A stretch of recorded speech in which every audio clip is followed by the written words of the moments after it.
তোমরা নিশ্চয় ভালো আছো। আজ আমি তোমাদের অর্থনীতির একটি টপিক নিয়ে আলোচনা করব। আমি নুরুল ইসলাম শিকদার, প্রভাষক, রাজাবাড়ী কলেজ, মির্জাপুর, টাঙ্গাইল। আজ তোমাদের চাহিদা নিয়ে আলোচনা করব। তোমরা যদি বই থাকে তাহলে একটু সামনে খোলো, চাহিদা টপিকটা একটু ভালো করে দেখো, তাহলে তোমরা এটা পরিষ্কারভাবে ধারণা পাবে। তো আর দেরি না করে স্ক্রিনের দিকে তাকাও প্লিজ। সুপ্রিয় শিক্ষার্থী, লক্ষ্য করো তোমরা, সবাইকে শুভেচ্ছা। আর তোমরা ছবিটির দিকে লক্ষ্য করো। আজকে আমরা আলোচনা করব, আগেই বলেছি, চাহিদা নিয়ে। দেখো,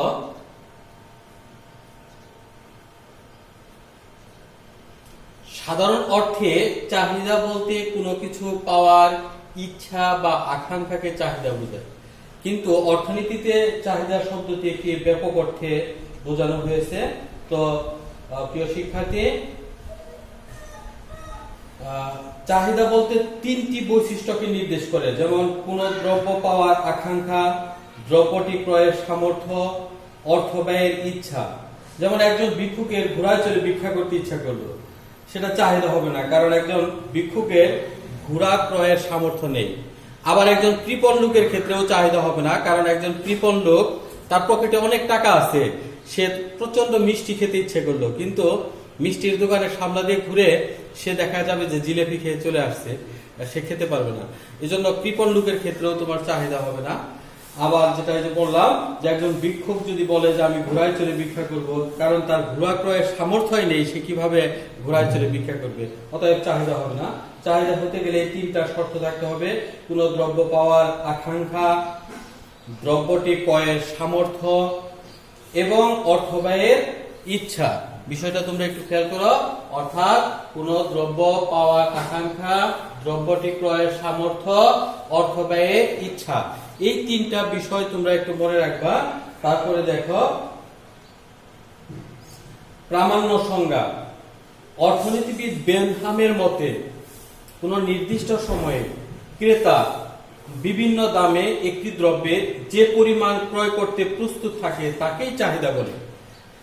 এটা আবার একটু খেয়াল করো তোমরা মনোযোগ সহকারে, আমি একটু আবার বলতেছি। দেখো, বেনহাম বলছেন কোন নির্দিষ্ট সময়ে ক্রেতা বিভিন্ন দামে একটি দ্রব্যের যে পরিমাণ ক্রয় করতে প্রস্তুত থাকে তাকেই চাহিদা বলে। দেখো প্লিজ, এটা ইংরেজি সংজ্ঞাটা দেখো। Demand for anything at a given price is the amount of it which will be bought per unit of time at the price. এটাও বেনহাম এই সংজ্ঞাটা ইংরেজিতে। তোমরা যদি ইংরেজি সংজ্ঞাটা মনে রাখতে চাও আরো বেশি ভালো। দেখো, এরপরে চাহিদা বিধি, অর্থাৎ যে বিধির সাহায্যে কোন নির্দিষ্ট সময়ে কোন দ্রব্যের বাজার দামের সাথে তার চাহিদার পরিমাণের সম্পর্ক ব্যাখ্যা করা হয় তাকে চাহিদা বিধি বলে। আবার খেয়াল করো, যে বিধির সাহায্যে কোন নির্দিষ্ট সময়ে কোন দ্রব্যের বাজার দামের সাথে তার চাহিদার পরিমাণের সম্পর্ক ব্যাখ্যা করা হয় তাকে চাহিদা বিধি বলে। তো প্রিয় শিক্ষার্থী, এরপরে দেখো কয়েকটা শর্ত আছে, অনুমতি শর্ত আছে। এক হচ্ছে, এখানে অন্যান্য অবস্থা স্থির থাকতে হবে। দুই, যেমন সময়, আয়, সম্পর্কিত দ্রব্যের দাম, রুচি, বিজ্ঞাপন, সরকারের ভূমিকা ইত্যাদি স্থির থাকতে হবে। কেননা যেমন মনে করো সময় সাপেক্ষে, সময়ে যেমন আমি একটা দ্রব্য এখন আমি যতটুকু খেতে চাচ্ছি, হ্যাঁ, আমার যতটুকু চাহিদা আছে, 1 ঘন্টা পরে পর যদি আবার খাই, তাহলে এটার প্রতি কিন্তু এই চাহিদাটা কার্যকর হবে না। আবার আছে সম্পর্কিত দ্রব্যের দাম, সেটা কি পরিপূরক দ্রব্য নাকি পরিবর্তক দ্রব্য।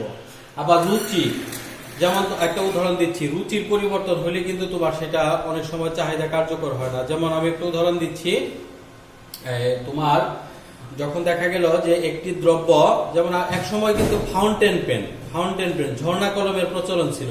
একটা ফাউন্টেন পেনের দাম ছিল অনেক সময় 50 টাকা, এখন সেটা যদি 2 টাকাও দেওয়া হয় তারপরেও কেউ এটা লিখবে না, কারণ এখন বল পয়েন্ট দিয়ে লিখে সবাই অভ্যস্ত।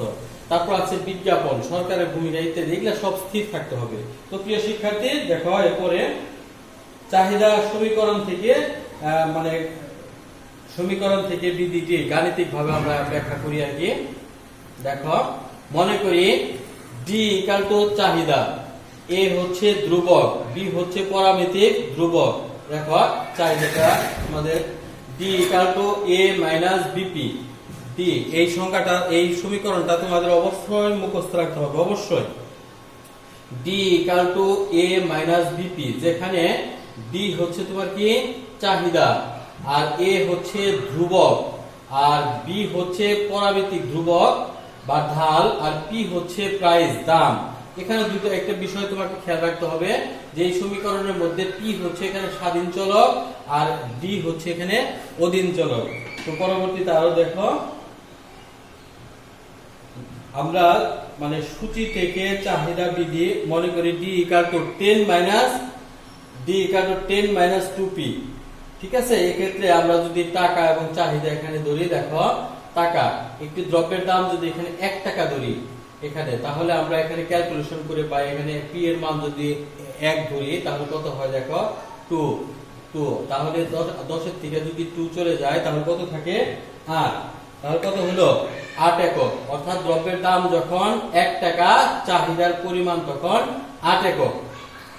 আবার দ্রব্যের দাম যখন বেড়ে 2 টাকা হলো, তখন দেখো এখানে কত হবে, চাহিদা তখন তোমার কত হবে, চাহিদা হবে তোমার 6 একক। দেখো এখানে যদি আমরা 2 মান বসাই, পি এর মান বসাই, 2 2 4, তাহলে 10 থেকে 4 যদি চলে যায় তো কত থাকে 6। অর্থাৎ তারপরে দেখো যদি আবার বেড়ে 3 টাকা হয় তাহলে কত হয়, 3 2 6, 10 এর থেকে 6 চলে গেলে কত থাকে, দেখো 4 একক।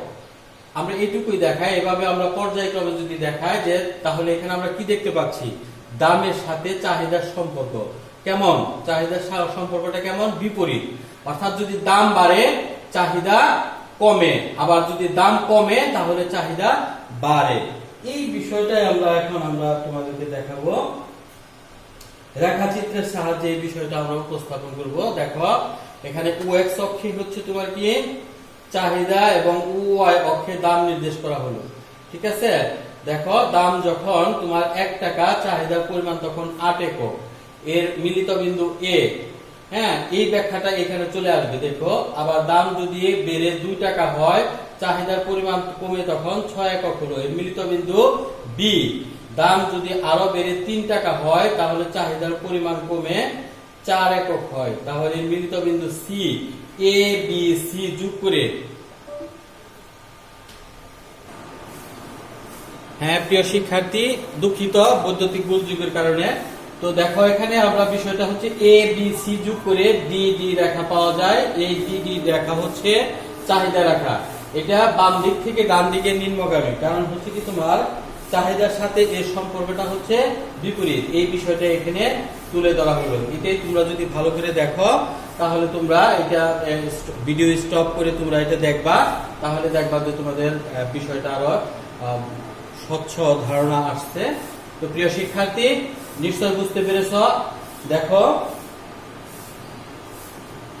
উপরে উপরে তোমরা ওই ছকটা একটু এইদিকে দেখো, আমরা কিন্তু 1 টাকা তখন 8 একক, 2 টাকা তখন তোমার কত 6 একক, 3 টাকা তখন 4 একক, ওই বিষয়টা কিন্তু এখানে তোমার চিত্রে উপস্থাপন করা হলো। নিশ্চয় শিক্ষার্থী তোমরা বুঝতে পেরেছ। এই বিধিটির আবার কিছু ব্যতিক্রম আছে, আমরা সেই ব্যতিক্রম গুলা নিয়ে একটু আলোচনা করব। যেমন মনে করো সাধারণত চাহিদা বিধিতে দাম এবং চাহিদার পরিমাণের মধ্যে যে বিপরীত সম্পর্ক বিদ্যমান তা প্রকাশ পায়, তবে কিছু কিছু ক্ষেত্রে চাহিদা বিধির ব্যতিক্রম লক্ষ্য করা যায়। যেমন গ্রিফেন দ্রব্য, স্যার রবার্ট গ্রিফেন 1840 সালে আইরিশ কৃষকদের আচরণ পর্যবেক্ষণ করে মত প্রকাশ করেন যে অত্যন্ত নিম্ন আয় সম্পন্ন পরিবারের মূল খাদ্য দ্রব্যের ক্ষেত্রে দাম এবং চাহিদার মধ্যে সমমুখী সম্পর্ক বিরাজ করে, তাই তার নাম অনুসারে এই দ্রব্যের নাম হচ্ছে গ্রিফেন দ্রব্য। অর্থাৎ তখন দেখা যায় যে কোন দ্রব্যের বিকল্প আর কোন দ্রব্য নেই, যেমন মনে করো আমাদের বাংলাদেশে যদি আমরা চিন্তা করি, এক সময় মানুষ অত্যন্ত গরিব ছিল, তখন তারা খাবার দাবারের সমস্যা ছিল, অর্থাৎ তেমন ভাত পেত না। তো সেক্ষেত্রে দেখা যায় যে তাদের সবচাইতে নিম্নমানের লাল আটাগুলা তারা খাবার হিসাবে ব্যবহার করত।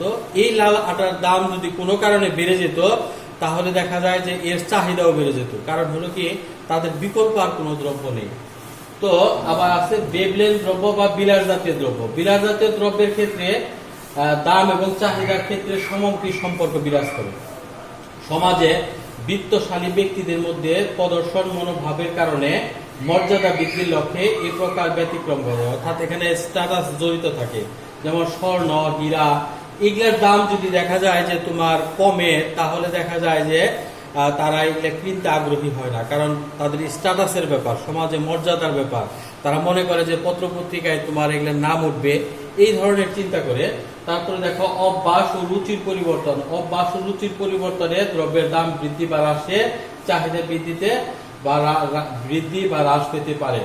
তারপর আয়ের পরিবর্তন, অবস্থানগত কারণে, নিত্য প্রয়োজনীয় দ্রব্য ইত্যাদি। এগুলা তোমরা একটু বইয়ে দেখবা, কারণ ভিডিও যদি বেশি লম্বা হয় তাহলে দেখা যায় যে এটা তোমাদের জন্য একটু সমস্যা হবে।